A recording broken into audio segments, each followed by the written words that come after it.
இப்போது டேனியல் ஐயா அவர்கள் 128ஆம் சங்கீதத்தை படிப்பார்கள். அதன் பின்பாடு ஜெபித்து நாம் இந்த ஆராதனையை முடிக்க இருக்கிறோம்.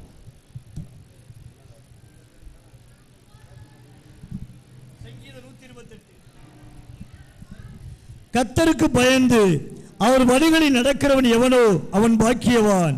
உன் கைகளின் பிரயாசத்தை நீ சாப்பிடுவாய், உனக்கு பாக்கியமும் நன்மை உண்டாயிருக்கும். உன் மனைவி உன் வீட்டோரங்களில் கனிதரும் திராட்சை கொடியை போல் இருப்பாள். உன் பிள்ளைகள் உன் பந்திய சுற்றிலும் ஒளியமர கண்டுகளைப் போல் இருப்பார்கள். இதோ கர்த்தருக்கு பயப்படுகிற மனுஷன் இவ்விதமாய் ஆசீர்வதிக்கப்படுவான். கர்த்தர் சீயோனிலிருந்து உன்னை ஆசீர்வதிப்பார். நீ ஜீவன நாளெல்லாம் எருசலேமின் வாழ்வை காண்பாய். நீ உன் பிள்ளைகளின் பிள்ளைகளையும் இஸ்ரவேலுக்கு உண்டாகும் சமாதானத்தையும் காண்பாய். ஆமேன், ஆமேன், ஆமேன். நாம் அப்படியே செபிப்போம். எல்லாரும் கண்களை மூடி அருமையான இந்த பிள்ளைகளுக்கு நேராக பெரியவர்கள் இங்கே வந்திருக்கிற எல்லாரும் சேர்ந்து நம்முடைய வலது கரங்களை இவர்களுக்கு நேராக நீட்டி பிள்ளைகளை ஆசீர்வதித்து இறுதி ஜெபத்தை முடிப்போம். வானத்தையும் பூமியும் படைத்த சர்வ வல்லமுள்ள தேவனாகிய கர்த்தாவே, நேற்றும் இன்றும் என்றும் மாறாத நானே வழியும் சத்தியமும் ஜீவனுமாயிருக்கிறேன் என்று சொன்ன இயேசு கிறிஸ்துவின் நாமத்தினாலே இன்றைக்கு ஆண்டவரை இணைக்கப்பட்ட அருமையான பிள்ளைகளை மறுபடியுமாய் நாங்கள் வாழ்த்தி ஆசீர்வதிக்கிறோம். கர்த்தருடைய ஆசீர்வாதம் இவர்கள் மேல் தங்கி இருப்பதாக. இவருடைய இல்லற வாழ்க்கையிலே என் ஆண்டவராகிய இயேசு கிறிஸ்து தலைவராயிருந்து ஒரு குறைவும் வராதபடி நிறைவான ஆசீர்வாதத்தோடு இவர்களை ஆண்டவரே நீர் இந்த உலகத்திலே வாழ்வின் மேல் வாழ்வை கொடுத்து ஆசீர்வதிக்க நாங்கள் கெஞ்சுகிறோம்.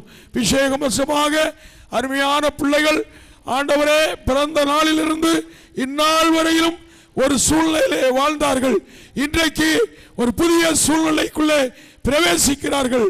இவருடைய திருமண வாழ்க்கையை ஆசீர்வதித்து இல்லற வாழ்க்கையிலே நல்ல ஆசீர்வாதங்களை கொடுத்து ஏற்ற காலங்களிலே நல்ல பிள்ளை செல்வத்தை பெற்று ஜீவிக்கும்படியாய் இயேசு கிறிஸ்துவின் நாமத்தினாலே வாழ்த்தி ஆசீர்வதிக்கிறோம்.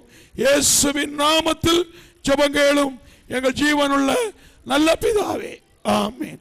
என் ஆத்துமாவே கர்த்தரை ஸ்தோத்திரி, என் முழு உள்ளமே அவருடைய பரிசுத்த நாமத்தை ஸ்தோத்திரி.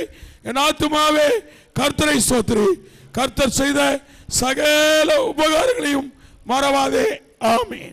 நம்முடைய கர்த்தராகிய இயேசு கிறிஸ்துவின் கிருபையும் பிதாவாகிய தேவனுடைய அன்பும் பரிசுத்த ஆவியானவருடைய அன்யோன்ய ஐக்கியம் வழிநடத்தல் பாதுகாவல் நம் அனைவரோடும் விசேஷமாக இன்றைக்கு இணைக்கப்பட்ட பிள்ளைகளோடும் அவருடைய வருகை வரையிலும் இன்று என்று சதா காலமும் நிலைத்திருப்பதாக, ஆமென். கர்த்தருடைய நாமத்துக்கு ஸ்தோத்திரம் உண்டாவதாக.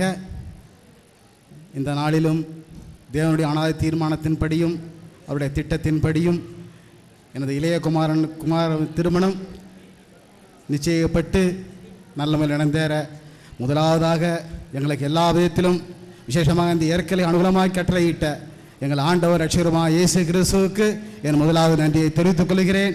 அடுத்ததாக நாங்கள் சீரோலாக இருந்தாலும் எங்கள் அழைப்பை ஏற்று நாங்கள் லெட்டரெல்லாம் தபால் அனுப்பிச்சு பத்திரிகை அனுப்பிச்சு ஃபோன் தான் சொன்னோம்.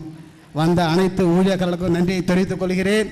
அடுத்ததாக இந்த திருமணத்தில் பத்திரிகை கொடுத்து பத்திரிகை கொடுக்க முடியாத ஃபோன் தொடர்பு கொண்டவங்களுக்கு அனைவரும் வந்து கலந்து கொண்டீர்கள்.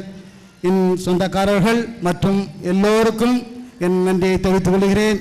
மட்டுமல்லாதபடி இந்த மண்டபத்திலே இப்படிப்பட்ட அந்த ஒரு அலங்கமான காரியத்தை செய்து கொடுத்த நண்பர் செந்தில் கோகுல் அவர்கள் பணிந்த அனைவருக்கும் நன்றியை தெரிவித்துக் கொள்கிறேன்.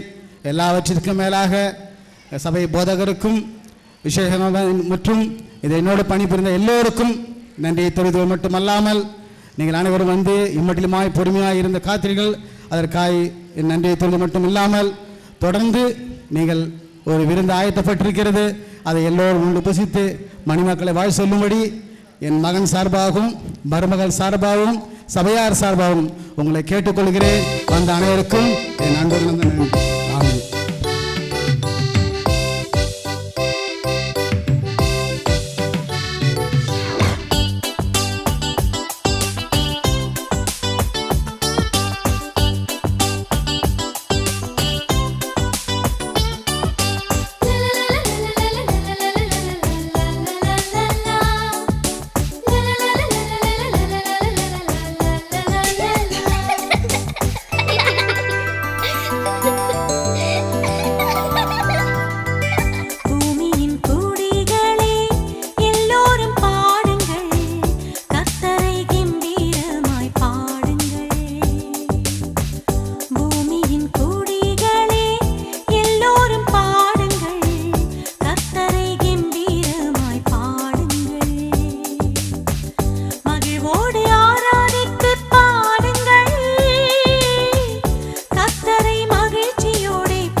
ரிசப்ஷன் ஆரம்பமாக இருக்கிறது. அதற்கு முன்பாக சந்தோஷ் ஜாய் குழந்தை எடுத்துட்டு வாங்க. ஒரு குழந்தை பிரதிஷ்டை பேர் சூட்டு விழா இருக்கிறது. சந்தோஷ் ஜாய் குழந்தை கொண்டு வாங்க. Praise the Lord. இந்த திருமண ரிசப்ஷனுக்கு முன்பாக இப்படி ஒரு டெடிகேஷன் சர்வீஸும் கூட செய்யும்படியாக ஆண்டவர் பாராட்டின கிருபைக்காக ஆண்டவரை நான் துதிக்கிறேன். இந்த தம்பதியவர்களுக்கு தேவன் கொடுத்த இந்த குழந்தைக்காக நாம் ஆண்டவருக்கு நன்றி சொல்ல வேண்டும். வேத வசனத்தை வாசித்து நேரத்தை நான் எடுத்துக்கொள்ள விரும்பவில்லை. நாம் வேதத்தில் வாசிக்கும் பொழுது சிறு பிள்ளைகளை இயேசுவிடத்திலே கொண்டு வந்தார்கள், அதை சீஷர்கள் தடை செய்தார்கள் என்று நாம் வாசிக்கிறோம். ஆனால் இயேசு அவர்களை தடை செய்யாதிருங்கள், என்னிடத்தில் கொண்டு வாருங்கள் என்று சொல்லி அவர்களிடத்திலே கொண்டு வந்த பிள்ளைகளை தொட்டு ஆசீர்வதித்தார் என்று நாம் பார்க்கிறோம். ஆகவே நாம் சிறு பிள்ளைகளுக்கு ஞானஸ்தானம் கொடுப்பதில்லை, இல்லை என்றால் வேறு காரியங்களை செய்வதில்லை. அவர்களை ஆசீர்வதிக்கிறோம் வசனத்தின் அடிப்படையில், அவ்வளவுதான். ஆகவே அதைத்தான் நாம் இப்பொழுது செய்ய போகிறோம். அருமையான இந்த சகோதரனுக்கும் சகோதரிக்கும் தேவன் கொடுத்திருக்கிற இந்த நல்ல ஆசீர்வாதத்துக்காக நாம் ஆண்டவரை துதிக்க கடமைப்பட்டிருக்கிறோம். கர்த்தர் இவர்களை ஆசீர்வதிப்பாராக. இப்பொழுது நாம் வேதத்திலே நான் சொன்னது போல அவர் தொட்டு ஆசீர்வதித்தார் என்று நாம் பார்க்கிறோம். யூதர்களுடைய பழக்கத்தின் பிரகாரம் பிள்ளைகளை கொண்டு வந்து அவர்கள் பிரதிஷ்டை செய்தார்கள் என்று நாம் பார்க்கிறோம். விருத்த சேதனம் செய்தார்கள். ஆகவே நாம் அதை செய்வதில்லை. ஆகவே பிரதிஷ்டை செய்ய போகிறோம். ஆகவே சுருக்கமாக இந்த பகுதியை நான் முடிக்க விரும்புகிறேன். அருமையான பெற்றோர்களை பார்த்து நான் கேட்கிறேன், இந்த பிள்ளையை கர்த்தர் உங்களுக்கு தந்தார் என்று நீங்கள் விசுவாசிக்கிறீர்களா? ஆமென். கர்த்தர் உங்களை ஆசீர்வதிப்பாராக. இந்த பிள்ளையை கர்த்தருக்கென்று கர்த்தருடைய வசனத்திலே நீங்கள் நடத்துவீர்கள், பொறுப்பெடுத்து அவர்களை வழி நடத்துவீர்கள் என்று வாக்கு கொடுக்கிறீர்களா? வாக்கு கொடுக்கிறீர்கள். வசனத்தின்படி, தேவ வசனத்தின்படி நாம் வாழும் பொழுது கர்த்தர் நம்மை தொடர்ந்து ஆசீர்வதிக்கிறார். நான் உன் பிள்ளைகளையும் பிள்ளைகளின் பிள்ளைகளையும் ஆசீர்வதிப்பேன் என்று சொன்ன அந்த வாக்கின் பிரகாரம் கர்த்தர் உங்களை ஆசீர்வதிப்பாராக. இப்போ இந்த குழந்தைக்காக நாம் ஜெபிக்க போகிறோம். தயவுசெய்து எல்லாரும் எழுந்து நில்லுங்க. உட்கார்ந்து ரொம்ப காலெல்லாம் வலிச்சு விடுவோம். கொஞ்சம் எழுந்து நின்று உங்கள் கரத்தை நீட்டி, ஏன்னு கேட்டால் நம்ம ஆசீர்வதிக்கிறவங்கள கர்த்தர் ஆசீர்வதிக்கிறேன்னு சொல்லியிருக்கிறாரு. அதனால் கரத்தை நீட்டி இந்த குழந்தையை ஆசீர்வதிப்போம். இது ஒரு நல்ல தருணம். இந்த பிள்ளையை நாம் ஆசீர்வதிப்போம். ஹல்லேலூயா. உங்கள் கையில் இருக்குமா? உங்கள் கையில் இருக்குமா? ஸ்தோத்திரம், ஸ்தோத்திரம், ஸ்தோத்திரம், ஸ்தோத்திரம், ஸ்தோத்திரம். பரிசுத்த நல்ல பிதாவே, இந்த ஆசீர்வதிக்கப்பட்ட அருமையான இந்த மாலை வேலைக்காக நன்றியோடு உம்மை துதிக்கிறோம். இந்த அருமையான சகோதரனுக்கும் ஆண்டவரே, இந்த சகோதரியும் கர்த்தர் நீர் ஆண்டவரே குடும்பமாய் இணைத்து ஆசீர்வதித்து அவர்களுக்கு பிள்ளைகளை தருகிறதுக்காய் ஸ்தோத்திரம். இந்த கொடுத்த இந்த இரண்டாவது குழந்தைக்காய் ஸ்தோத்திரம். இந்த பிள்ளையை நீர் ஆண்டவரே தொட்டு ஆசீர்வதிப்பீராக. உம்முடைய காயம்பட்ட கரத்தை நீட்டி இந்த குழந்தையின் மேலே வைக்கும்படியாக நாங்கள் ஜெபிக்கிறோம். ஆண்டவரே, ஆண்டவரே, உம்முடைய அதரிசனமான கரம் இந்த மகள் மேல விளங்குவதாக, கிருபைக்குள்ளே மறைப்பதாக. இந்த பெற்றோர்கள் இந்த குழந்தையை உமக்கென்று வளர்த்தும்படியாக, உமக்கென்று உம்முடைய நாம மகிமைக்கென்று அவர்களை வளர்த்தெடுக்கும்படியாக அவர்கள் தீர்மானித்திருக்கிறார்கள். உம்முடைய கரத்தில் அதை ஒப்பு கொடுக்கிறார்கள். நீர் ஆசீர்வதித்து அவர்களுக்கு திரும்ப கொடுப்பீராக. இந்த மாலை வேளையில இந்த குழந்தைக்கு ஜெசிந்தா கேட்சபையார் என்று நாங்கள் பெயரிட்டு ஆசீர்வதிக்கிறோம். பிதா, குமாரன், பரிசுத்தாவியின் நாமத்தினாலே இந்த குழந்தை ஆசீர்வதிக்கப்பட்டிருப்பதாக. இந்த குடும்பத்திற்கு, இந்த பெற்றோர்களுக்கு இவள் ஒரு ஆசீர்வாதமாய் இருக்கட்டும். ஆண்டவரே, இவள் வந்ததினால இந்த உலகத்தில் ஆண்டவரே அவள் மூலமாய் நிறைவான ஆசீர்வாதம், செழிப்பு, உயர்வு உண்டாகும்படியாய் நாங்கள் ஆசீர்வதிக்கிறோம். அவருடைய பெற்றோர்களுக்காயும் ஜெபிக்கிறோம். அவர்களையும் நீர் ஆசீர்வதியும். ஆண்டவரே, உம்முடைய ஆசீர்வாதத்தோட வழிவிட்டு அனுப்பும். இங்க வந்திருக்கிற யாவரையும் நீர் ஆசீர்வதியும். இயேசுவின் நாமத்தில் பிதாவே, ஆமென். கர்த்தர் உங்களை ஆசீர்வதிப்பாராக.